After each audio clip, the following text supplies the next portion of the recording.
Assalamualaikum warahmatullahi wabarakatuh. Selamat pagi, selamat siang, selamat sore, dan selamat malam dimanapun sahabat Bawaslu berada. Dan kapanpun sahabat Bawaslu melihat podcast Bawaslu pada hari ini, selamat datang di podcast Bawaslu Kuansing tentunya.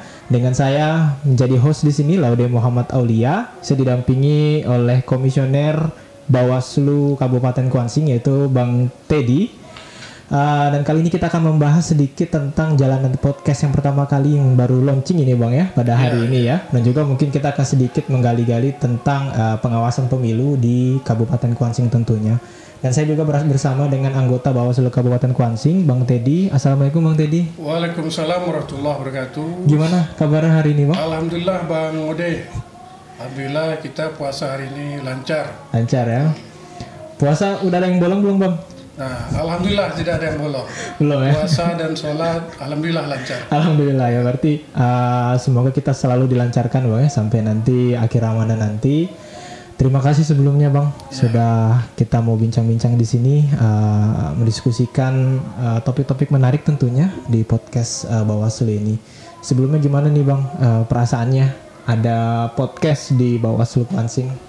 Ya kita makasih ya Bang Ode, kita Bawaslu Kuansing bersyukur ya kita mendapatkan peralatan untuk podcast, kemudian bisa tampil podcast ke media sosial nantinya. Nah, artinya ini kita dapat bersentuhan langsung dengan pemirsa, dengan seluruh masyarakat, lapisan masyarakat, terutama warga masyarakat Kabupaten Kuantan Singi. Nah, tentu menginformasikan, mengedukasikan apa sih tugas dan sejauh mana fungsi-fungsi pengawasan dari Bawaslu Kuansing sudah dilaksanakan dan dicapai. Mungkin itu harapan kita dengan hadirnya podcast ini. Podcast ini ya, baik. Kemungkinan nanti akan ada launching nggak nih Bang tentang podcast di Bawaslu Kuansing? Nah, kalau launching nanti insya Allah kita akan buat launching. Kemudian ya podcast pertama ini juga sebenarnya sudah sangat luar biasa. Kita hadirnya Bang Ode di sini, host provinsi. Nah, hadir di dalam podcast Bawaslu Kuansing kan ini suatu hal yang menarik juga gitu. Nah, mudah-mudahan ke depan lah nanti launching kita akan buat seperti itu. Oke, baik. Kalau podcast sendiri nih Bang Teddy, ini masuk di bagian apa nih? Apakah promosi atau mungkin bagian dari Bawaslu Kuansing atau mungkin terkonsentrasi dalam satu divisi yang mem-PIC-kan podcast ini? Di podcast ini kan bagian di divisi humas ya. Humas sendiri itu di divisi hukum, pencegahan humas dan parmas. Nah, saya sebagai koordinator divisinya. Nah, ini suatu program ya yang digulirkan oleh Bawaslu Provinsi Riau. Kita sangat mendukung program ini, dan ini tentu tujuannya untuk menginformasikan, mengedukasikan kegiatan-kegiatan pengawasan yang dilakukan oleh Bawaslu Kabupaten Kuantan Singi. Nah, seperti itu. Oke, baik. Apakah dengan adanya podcast ini nih Bang, ini bisa menimbulkan apa nggak sih ya partisipasi dari masyarakat? Kan kita kan juga ada program pengawasan partisipatif terkhusus di Bawaslu Kuansing dan juga untuk Kabupaten Kuansing itu sendiri. Ya, pengawasan partisipatif juga banyak ya program lainnya. Kita melakukan sosialisasi, kemudian juga melaksanakan kegiatan-kegiatan publikasi, dokumentasi dan sebagainya. Tidak hanya di podcast, juga untuk kaum disabilitas kita laksanakan. Kemudian nantinya ada parade budaya. Nah, kita dalam acara expo yang dilaksanakan oleh Pemda Kuansing juga kita terlibat membuka stand. Nah, ini semua rangkaian dari kegiatan kita, partisipasi kita terhadap kegiatan-kegiatan masyarakat dan hubungan masyarakat. Nah, tentu bagi Bawaslu Kuansing juga targetnya adalah partisipasi dari masyarakat, baik itu kaum milenial, kemudian tokoh, kemudian unsur masyarakat lainnya, agar terlibat langsung dalam pengawasan partisipatif. Karena kita juga ini ya mengakui bahwa tugas pengawasan ini tidak mungkin dilakukan sendiri oleh Bawaslu karena kita sumber daya manusia kita juga terbatas. Nah, tentu perlu partisipasi masyarakat untuk tegaknya keadilan pemilu seperti itulah. Oke, baik. Tapi untuk terkhusus di podcast ini Bang Teddy, kira-kira ada target khusus nggak sih? Maksudnya podcast ini akan dijangkau oleh masyarakat dalam segmen yang mana, di kategori umur berapa, dan di kalangan mana, dan mungkin sampai di luar Bawaslu Kuansing, atau mungkin ada target sendiri dari Bang Teddy? Iya, kita coba menghadirkan podcast ini ke depan itu akan mendatangkan narasumber baik yang kompeten dalam kepemiluan, baik juga oleh komunitas-komunitas. Nah ini yang harus kita rangkul, misalkan dari komunitas Vespa, komunitas motor antik, komunitas lainnya, dan kaum disabilitas juga. Kita relawan-relawan disabilitas kita hadirkan nantinya insya Allah ke depan, supaya semua unsur masyarakat itu terlibat dalam podcast, dan nanti akhirnya rasa memiliki dan rasa peran untuk mengawasi secara partisipatif itu muncul oleh masyarakat di Kabupaten Kuantan Sengi. Itu yang ingin kita capai sebenarnya. Berarti lebih ke pendekatan baik dari kalangan ya, mungkin kalau komunitas Vespa dan komunitas tadi apa ya, motor antik yang itu kan, itu salah satu kalangan mungkin yang akan dijangkau untuk di podcast ini, atau mungkin metode pengawasan partisipatif terhadap kepemilikan banyak sendiri. juga kaum milenial, pelajar, mahasiswa, organisasi masyarakat, lembaga kemahasiswaan. Nah, lapisan-lapisan unsur masyarakat seperti itu juga insya Allah kita libatkan ya dalam podcast dan dalam sosialisasi dan berbagai program lah. Nanti partisipasi masyarakat, ini semua juga amanat undang-undang, Undang-Undang 7 2017 tentang pemilu, bahwa Bawaslu juga harus berperan dalam mensiarkan, mensosialisasikan partisipasi masyarakat. Iya. Kita kan tahu Bang Teddy ya, bahwa pemilu atau mungkin masyarakat sebenarnya juga menginginkan pemimpin-pemimpin yang bisa, kalau mungkin kan kalau saat ini mungkin mindset masyarakat memilih pemimpin yang merakyat. Ya mungkin kalau saat ini yang setelah ada riset dan juga ada survei mengenai kalangan pemilih, justru yang lebih banyak pemilih-pemilih yang memang aktif di media sosial. Berarti kan dalam artian masyarakat juga sedikit banyak mengingat pemimpin-pemimpin yang memiliki latar belakang the basic milenial gitu. Nah tapi kan untuk pemilu sendiri memang jarang masyarakat itu terlibat untuk mengawasi dan juga terlibat untuk mengkawal kepemiluan itu sendiri, sehingga memang partisipatif masyarakat masih minim untuk terlibat di dalam kontestasi kepemiluan, dalam artian yang mengawal hak pilih dan juga memilih gitu.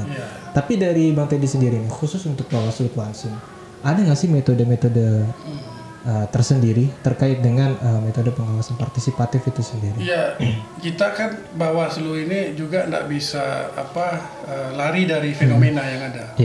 Bahwa sekarang di era 4.0 bahkan 5.0, nah komunikasi digital itu kita sudah sampai ke kamar-kamar gitu kan. Nah, sampai ke bilik-bilik. Nah, era keterbukaan informasi ini sebenarnya adalah peluang bagi berbagai lembaga dan berbagai kepentingan, terutama kepentingan negara untuk mensosialisasikan. Nah, jadi kita hadir di tengah mereka, kita hadir di genggaman mereka melalui podcast, melalui juga publikasi di media sosial, Facebook, Instagram, YouTube, TikTok. Nah, semuanya kita manfaatkan sebagai media untuk sosialisasi. Nah, ini sebuah anugerah juga ya, fenomena sekarang kita bisa manfaatkan teknologi informasi itu. Nah, tapi tidak hanya itu, kita juga ada kegiatan-kegiatan lainnya, partisipasi masyarakat, kemudian parade budaya, kemudian ekspos dan sebagainya yang bersentuhan langsung dengan lapisan masyarakat, yang tujuannya memang nanti meningkatnya partisipasi masyarakat itu. Terutama untuk pengawasan. Nah, pengawasan karena kita sadar bahwa pengawasan ini tidak bisa dilakukan sendiri kan. Di Bawaslu Kuansing sendiri ya kita punya personil ya. Di Bawaslu Kabupaten itu 24 orang jumlahnya, termasuk komisioner 3 orang. Nah, Bawaslu Kuansing ini sama dengan Meranti dan Dumai, jumlahnya 3 orang. Dan kemudian di kecamatan kita ada Panwas kecamatan ada 45 orang dibantu dengan pegawai negeri sipil dan staf teknis. Nah, kemudian juga di tingkat kelurahan desa ada pengawas kelurahan desa 1 orang per desa. Nah, PKD ini yang menjadi ujung tombak pengawasan, dia hanya sendiri, sendiri di lapangan, di desa dan kelurahan. Nah, jumlah ini memang yang diatur dalam peraturan perundang-undangan, tapi dengan diawasi begitu banyak peserta pemilu, kemudian KPU dan jajaran, masyarakat semua diawasi, kayaknya tidak berbanding seperti itu. Nah, karena itu partisipasi masyarakat mendapat tempat yang substansial gitu, dibutuhkan oleh lembaga Bawaslu untuk peran-peran pengawasan. Oke, berarti kalau di lapangan ini, Bang Teddy, kira-kira ada kendala nggak sejauh ini? Ya, kita hari ini kan kita telah melaksanakan pengawasan ya. Ini tahapan pemutaran data pemilih. Sejak coklit kemarin kita sudah mengawasi tahapan coklit. Ada metode waskat, pengawasan melekat, kemudian di 3 pekan terakhir juga ada pengawasan uji petik. Nah, itu juga sudah hasilnya, banyak catatan yang sudah kita sampaikan ke KPU dan jajaran seperti itu. Nah, sekarang tiba pasca pleno DPS di tingkat kabupaten, kita sudah juga melaksanakan pengawasan dan DPS Kabupaten Kuansing juga sudah diplenokan sudah resmi, nah seperti itu. Nah, kira-kira terkait dengan tadi kan berbicara tentang pengawasan DPS itu sendiri ya, Pak ya. Kalau berarti kalau DPS itu daftar pemilih sementara. Kalau itu berbicara tentang apa dia? Apa bedanya kira-kira dengan DPT? Nah, ya dari hasil coklit kan ada DPT-HP, daftar pemilih daftar pemilih DPHP, daftar pemilih hasil perbaikan. Nah, itu diplenokan di tingkat kelurahan desa, kemudian di tingkat kecamatan, kemudian di tingkat kabupaten menjadi daftar pemilih sementara. Nah, DPS kita itu ada jumlahnya yang sudah ditetapkan oleh KPU Kuansing itu 249 ribuan. 249 ribu ya. Ini kalau dibandingkan dengan dengan jumlah, saya lihat data ini jumlah DPB sebelumnya daftar pemilih berkelanjutan itu ada penambahan 18.307 pemilih. Nah, ini masih relevan ya. Cuman kendala-kendala yang kita hadapi juga sebenarnya di daftar inventaris masalah kita itu jumlah angka pemilih TMS ini yang besar. Nah, ini juga kan menjadi suatu pertanyaan. Kita itu punya 78.187 orang pemilih TMS. Nah, yang mendongkrak angka TMS ini yang besar adalah pemilih, variabelnya adalah pemilih yang salah penempatan TPS.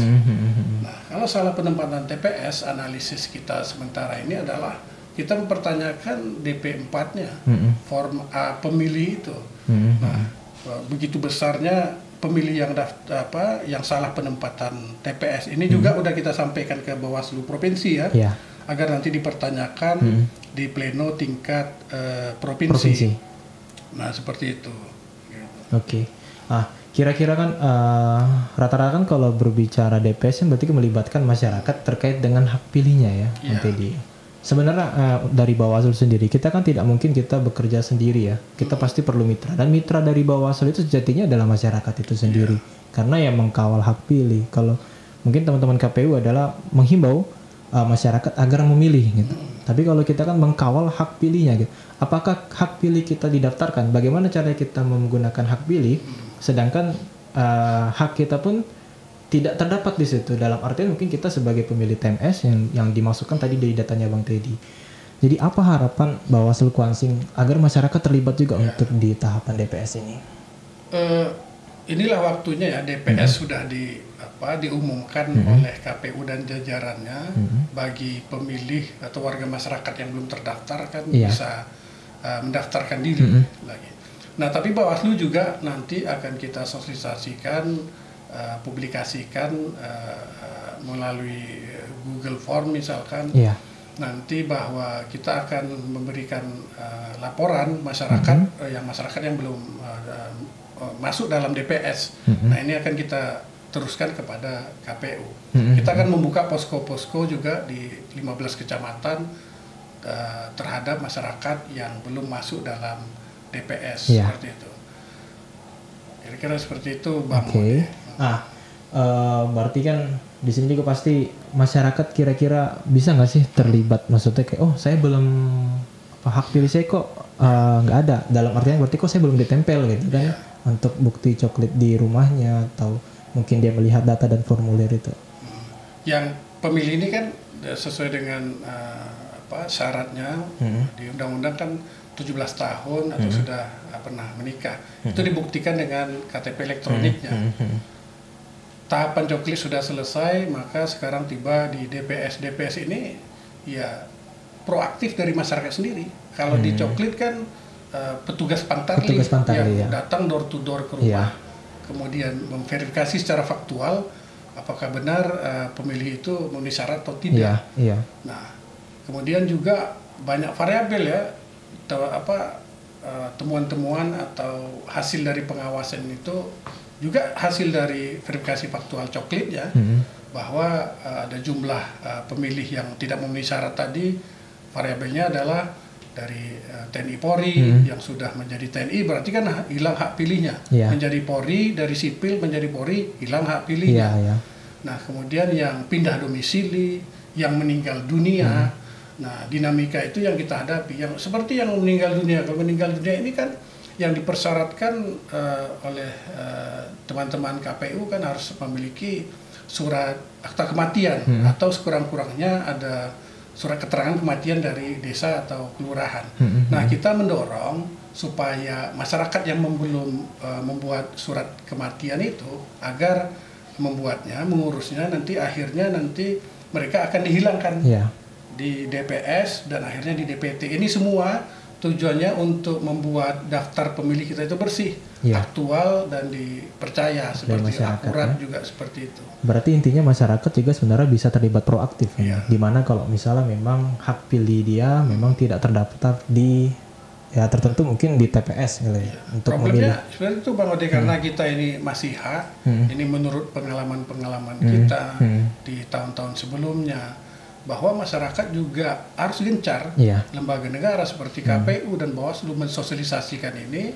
Mereka harus tahu kemana mereka harus melapor, kemana mereka harus mendaftarkan diri. Nah, jangan sampai hak pilih mereka itu tidak terdaftar di DPS dan di DPT nantinya, karena suara mereka lah yang menentukan. Saya juga teringat kadang kan suara satu profesor nggak ada beda dengan satu suara tukang bakso gitu. Jadi semua satu kan.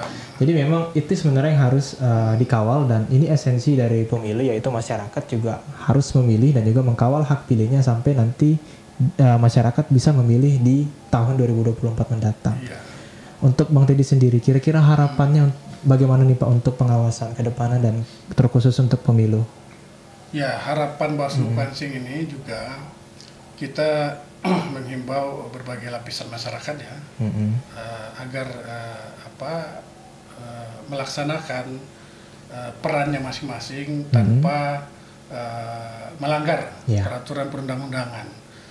Nah, money politik itu menjadi sebuah masalah besar bagi bangsa ini. Secara filosofi kan kita tidak ingin suara itu dibeli. Kalau suara itu dapat dibeli, maka tentu pemimpin atau perwakilan yang ada nanti juga bisa diukur dengan materi. Nah, seperti itu. Tentu tidak ada kesetaraan, tidak equal lagi pemilihan umum kita. Bahwa nanti orang yang lebih lebih kaya, lebih berpotensi, berpeluang mewakili rakyat dan menjadi pemimpin. Kalau suara dapat dibeli, karena itu undang-undang melarang itu semua. Nah, karena itu money politik juga menjadi suatu fokus dari Bawaslu Kuansing, menghimbau masyarakat tidak menerima dan peserta pemilu tidak memberikan apa-apa yang dilarang. Dan kemudian juga ya ke depan kita berharap kontestasi politik di Kuansing ini bisa berjalan cool lah seperti itu kan, dengan saling lapang dada, bersikap peserta pemilu, calon, lembaga-lembaga negara dan masyarakat lainnya tidak mengedepankan perbedaan pendapat dan akhirnya bisa terjadi konflik seperti itu. Nah, karena kita punya pengalaman ya, Kuansing pernah terjadi konflik dan itu yang tidak kita inginkan, bahwa tokoh masyarakat, tokoh agama, stakeholder di Kuansing ini sangat harus berperan aktif. Nah, kita pun sudah melakukan MOU ya, Memorandum of Understanding, nota kesepahaman dengan Lembaga Adat Melayu Kuansing, dengan perguruan tinggi, dengan SMA, dengan Forkades, Forum Kepala Desa. Nah, ini semua untuk dalam upaya mencegah ya, pencegahan supaya semuanya bisa meredam kontestasi politik yang panas. Mudah-mudahan lah Bang Ode ke depan pemilu 2024 ini berjalan dengan damai, dengan aman, amin. dan sesuai dengan peraturan perundang-undangan. Oke, sangat jelas, padat dan singkat. Terakhir mungkin Bang Teddy, sekaligus closing statement ya. Kita kan masih podcast pertama nih untuk di Bawaslu Kuansing. Ini merupakan hal yang sangat istimewa tentunya, bahwa podcast juga dapat dijangkau oleh seluruh penonton-penonton baik di kanal YouTube maupun di kanal-kanal lainnya. Dari Bang Teddy ada harapan sendiri nggak Bang untuk podcast kita? Ya, harapannya ini terus berjalan ya, meskipun orang-orang yang berganti, podcastnya terus berjalan. Amin. Bisa jadi komisioner yang berganti, stafnya berganti, podcastnya tetap harus berjalan. Terus berjalan. Ini semua kalau sudah kita mulai, sekali layar terkembang, pantang kita surut ke belakang. Nah, ini harus kita terapkan ini semua untuk edukasi ke masyarakat. Masyarakat punya hak informasi. Tentu tidak setiap masyarakat yang bisa akses ke kantor Bawaslu. Nah, melalui media sosial, teknologi informasi sekarang, maka masyarakat hak informasinya terpenuhi. Nah, itu yang harus kita realisasikan. Seperti itu. Amin. Dan ya mudah-mudahan podcast ini menjadi legacy, karena untuk Bawaslu Kabupaten Kuansing ke depannya, mudah-mudahan juga bisa menjadi sumber informasi bagi masyarakat, karena ini juga salah satu perkembangan zaman ya untuk mengikuti 5.0, karena kanal-kanal yang ada di dunia digital ini merupakan metaverse bagi masyarakat untuk menjangkau informasi tanpa harus mendatangi sumbernya secara langsung. Baik, terima kasih Bang Teddy sudah membersamai kita pada hari ini. Sudah juga hadir di podcast Bawaslu Kuansing. Amin. Dan dari Ode sendiri pun berharap untuk Bawaslu Kuansing dan podcast Bawaslu Kuansing ini juga bisa menjadi kanal sumber informasi bagi masyarakat Kabupaten Kuansing khususnya, dan secara general untuk masyarakat di Provinsi Riau. Dan terima kasih untuk sahabat Bawaslu yang sudah menonton podcast ini. Saya berharap semoga podcast ini bisa bermanfaat untuk sahabat Bawaslu, terkhusus untuk sahabat Bawaslu di Kabupaten Kuansing. Saya Laude Muhammad Aulia, pamit undur diri di podcast ini. Terima kasih banyak. Jangan lupa like, komen, dan subscribe. Assalamualaikum warahmatullahi wabarakatuh.